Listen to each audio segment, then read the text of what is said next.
about 1999 on The X-Files. We had a very tricky to-cast character in an episode I had written. It was a two-hander. Agent Mulder had to be riding in a car for 45 minutes straight with a bad guy who was holding a gun to his head and being very nasty and repellent and anti-Semitic and just generally a nauseating character who, nonetheless, when he expired at the end of the hour, the audience needed to feel sympathy for him, to feel sad for his demise. And it was very hard to cast that. It's very easy to find some very scary bad guy actors in Hollywood, but to find the whole package, as it were, to find an actor who could embody the nastiness and yet also have some sort of underlying core of humanity that could show through intermittently as you know, when the moment called for it. Very tricky, and Bryan came in. I didn't know him from Adam. I didn't realize I'd already seen him in Saving Private Ryan and From the Earth to the Moon and Seinfeld, and because he's such a chameleon. And he came in and he just nailed it. And as soon as he walked out of the room, I looked at the other producers and said OTW, which is trade speak for off to wardrobe, because you know, we knew we had him. And lo and behold, you know, he was great, and I wanted to work with him in the future. And the moment came. And the moment came. You got a script. I got a script from my agency that said, you know Vince Gilligan, he wrote the episode of X-Files that you were in. I go, oh, great. Breaking Bad, I wasn't familiar with the title. I didn't know that it was a colloquialism. And, well, let's just see what this is about. First page. Pair of trousers falling from the sky, bright blue, the red rock hitting the dirt, out of control RV runs over it, interior RV, a man in just tighty-whitey underwear and a respirator drives madly down this road. Next to him, another man is passed out, also in a respirator. He looks behind him, there's two dead bodies sliding up and back in a sea of chemicals and glass. That was page one. I was getting nervous. And then so he got you right away, and I just blasted through the entire script. I was overwhelmed. It was by far the best drama pilot I had ever read, and called my agents right away, and I said, when is this scheduled? And they said, yeah, we have it next Wednesday or Tuesday, something like that. This week. You got to get me in this week, because as actors, I mean, a script like that is like catnip. You know, you start scratching and wanting it and rub up against it and all these things. And I said, I gotta get in there, because I know they're gonna go after this as soon as they read this. And so I wanted to go in and mark my territory with the man. And so, but indeed dealt with using his brains rather than his brawn. You know, first of all, we were lucky that a wonderful show like The Sopranos paved the way for anti-heroes. Could this have happened without, and you think, the success of Breaking Bad without the success of The Sopranos? Somebody had to be first to get anti-heroes out there, but having said that, I don't know that it would have ever been Breaking Bad if we were talking 1999 again, and it was us up at bat first instead of David Chase and his wonderful show. All I know is that they paved the way for, and then certainly the character of Vic Mackey on The Shield, wonderful show, another wonderful anti-hero. I don't know in an alternate reality how it would have worked out, but I guess the pump was primed, as it were, for a time of you know, again, historically television in the early days, especially when it was more run, aesthetic decisions were made as much by sponsors as by executives and writers.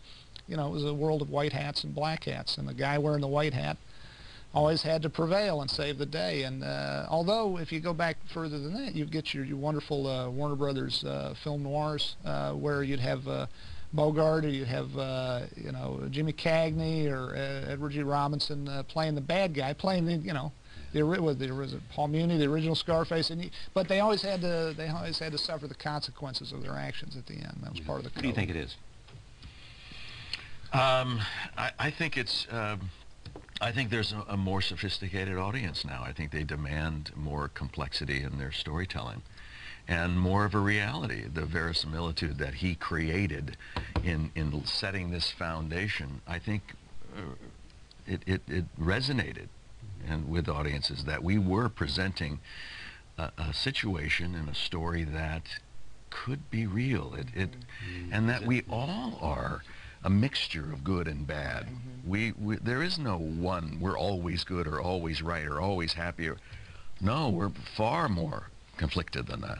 And I think it tested the audience. And what Breaking Bad has done is not only create a very compelling drama on screen, but it's created conflict within the audience itself. Yeah, indeed. Yeah. As you were mentioning and saying, yes, and hating your character because she was standing in the way of me cooking crystal meth and putting it out on the street. Yeah. And then the audience is going, wait, what am I rooting for? Exactly, yeah. And not such great rooting for you. Right, right. And at first that was just confounding. I thought, I don't understand how they're hating the woman who's saying, hey, husband. Reservations, Yeah. You're lying to me. I'm concerned about my family, our family. You're not telling the truth. You're never home. And I need to know what's going on. Yeah. And they're going, boo. Leave him alone. And we were all thinking, what he wants to be. Right, exactly. Give the man some freedom, for God's sake, woman. What's wrong with you? You horrible shrew. Yeah.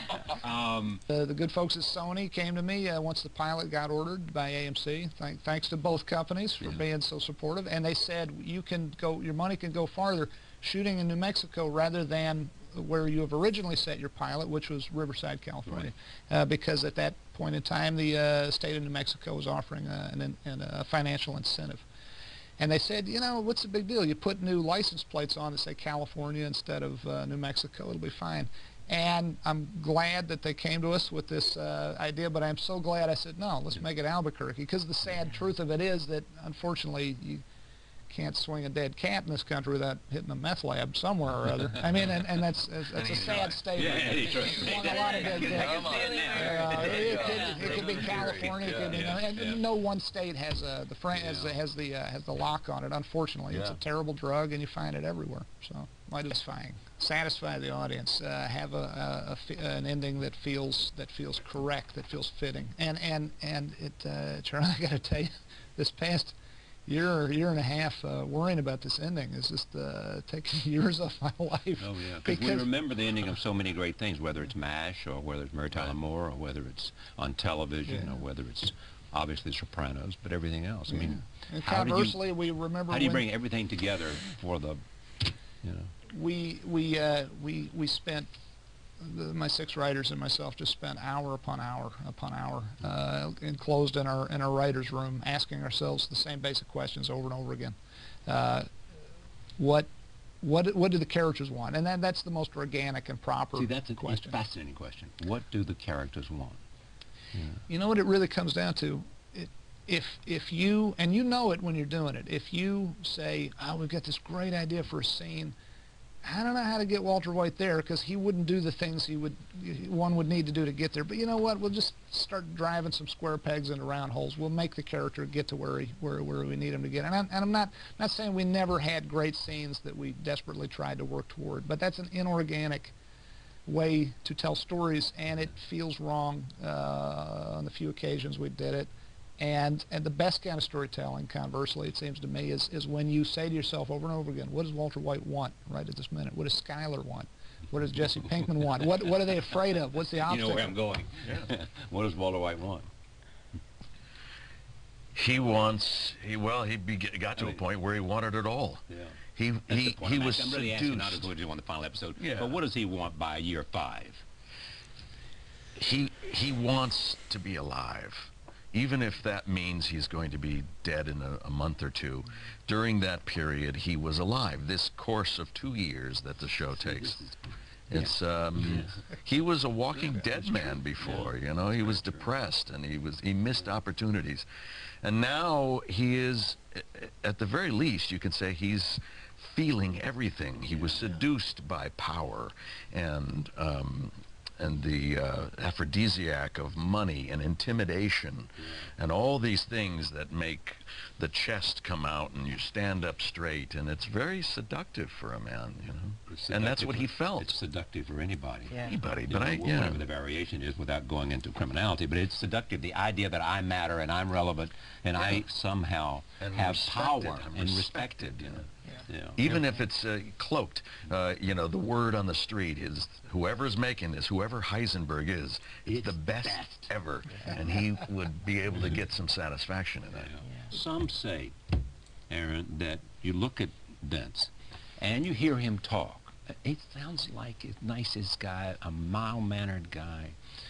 Yet he has in his mind, and the writers that joined him on this journey, this is dark stuff. Yeah. He's... Yeah. There's, a lot of it. it's incredible. I mean, everyone that meets Vince or has the privilege of working with Vince will say he's the nicest guy that you ever have worked with. But there's something brewing deep inside. Yeah. What do you think it is? I'm not sure. We all have our little Have we secrets. discussed But this before? he's just so he's just a mad genius. He really, he really is. Interestingly enough, I think that microcosm is where Walter White is that we're all not all kind and we're not all vicious. Is that just like Vince himself? It's a walking example of the types and the range, the spectrum of emotions that we all have, and we're all capable of being kind and we're all capable of being dangerous given the right set of circumstances. And we can feel humanity and also rage and jealousy and all the things to wish others not well. What do you think? Same thing? Same thing. Mentioned Leaves of Grass. It was a bit of a throwaway. We had a wonderful character named Gail Bedecker. Yeah, right. Played by the New York actor would come out and... Excellent actor named David Constable. Right. And I just like the idea that this character of Gail Bedecker, who was Walt's new meth cooking partner, who was the antithesis of Jesse, who knew chemistry inside and out and could quote Walt Whitman by memory, this wonderful Whitman poem that I loved in high school when I heard The Learned Astronomer. And that was a bit of a throwaway in that episode, but then we realized Walt Whitman, Walter White, W.W., and it dawned on us a few episodes later that maybe we could make hay from that, make fictional and construct something that will ultimately lead to Hank's. And it teed up year 5. Yeah, so it's one of those things we get a lot of credit for playing a very deep game, and we try to play as deep a game as possible as far as figuring out well in advance where things are going. But I think the thing my writers and I did best was mine our history. In other words, go back and say, what can we make use of? What I's can we dot? What T's can we cross? What loose ends can we tie up? And make it look like we had this thing planned out all along. Make ourselves look like we're really good at this, when in fact we're just good. We're good keepers of our own history. How has this changed your life and career? I mean, I tell this man, I at least try to tell this man 42 times a day how he gave me a career. I mean, he just has opened up so many doors. And for 6 years, telling this story and living and breathing as Jesse Pinkman, and just the writing is just so perfect, and I've just learned so much from this man. I mean, to be able to work opposite Bryan Cranston every single day, I've grown so much as an actor, and I'm getting kind of emotional right now because it's a once-in-a-lifetime experience, and I know I will never experience anything like this again, and it's just so rough to kind of say goodbye to it. I mean, just, I mean, it's all downhill from here.